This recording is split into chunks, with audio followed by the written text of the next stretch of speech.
John Bolton, former U.S. ambassador to the United Nations and former U.S. National Security Advisor. Ambassador, thanks as always for joining me this morning. Just a horrific attack on innocent concertgoers, families, young kids. France has already raised its terror alert warning to its highest levels in the wake of it. How concerned should we be here at home about the potential for an attack on U.S. soil?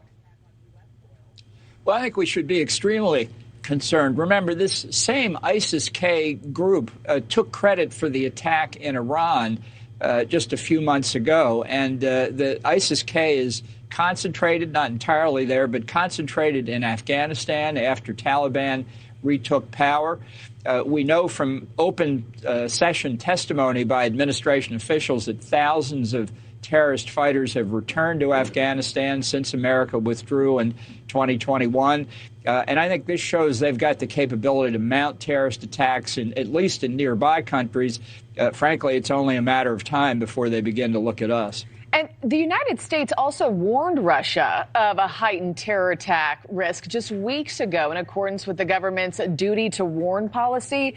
Ambassador, how exactly does that policy work, particularly when it comes to countries that certainly aren't our allies? Yeah, well, I think this is an important question for Americans to understand, because the way the administration portrays it, this is like a 90-year-old policy that we've been warning people around the world. I've actually looked at the language that purports to authorize or require this providing information about potential terrorist attacks, including to adversaries. I think the language is ambiguous at best, but coming to the heart of it, what's the policy? I think any policy that includes a duty to warn adversaries of terrorist attacks is wrong. I wouldn't rule it out in certain circumstances. For example, here, if we really felt to a high degree of confidence that ISIS-K was going to attack a purely civilian target, I'd consider telling even an adversary. But it's just wrong-headed to say we've got some mindless duty to warn people who are just as happy killing Americans as getting out of bed in the morning. And so for that reason, I think people should not assume that we automatically tell every adversary everything that's going to happen. And if that is the administration's policy, it's just flatly wrong. Very important to point out there. Also, despite ISIS-K taking responsibility for the bloodshed, Vladimir Putin never mentioned the terrorist group once in his first remarks after the attack. Instead, he repeatedly implied that Ukraine was behind it. Is there any reason to believe that anyone other than ISIS would be behind this attack, sir?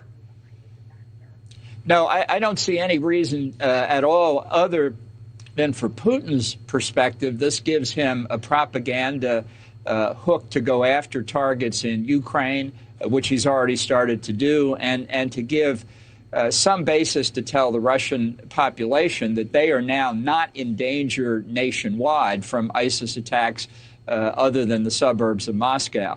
Now, this is a standard operating procedure in the Kremlin. I think that's what's at stake here. We'll see if anybody else in Russia stands up and says, you know, it's not Ukraine. I kind of doubt it, though. Also, and lastly, what do you make of the timing of this attack coming just days after Putin won another 6-year term in an election where he essentially ran unopposed?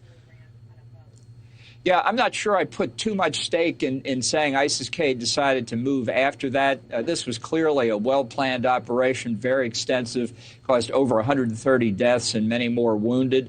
So I think this was in the works for some time, and I think most likely the terrorists seized the best opportunity they thought they had. Yeah, well, again, just awful and agonizing images coming out of Russia from this weekend. Ambassador Bolton, thanks for hopping on with me. Thanks for watching, everybody. Go to joinnn.com to find News Nation on your television provider. Also, don't forget to click that red subscribe button below to get more of News Nation's fact-driven, unbiased coverage.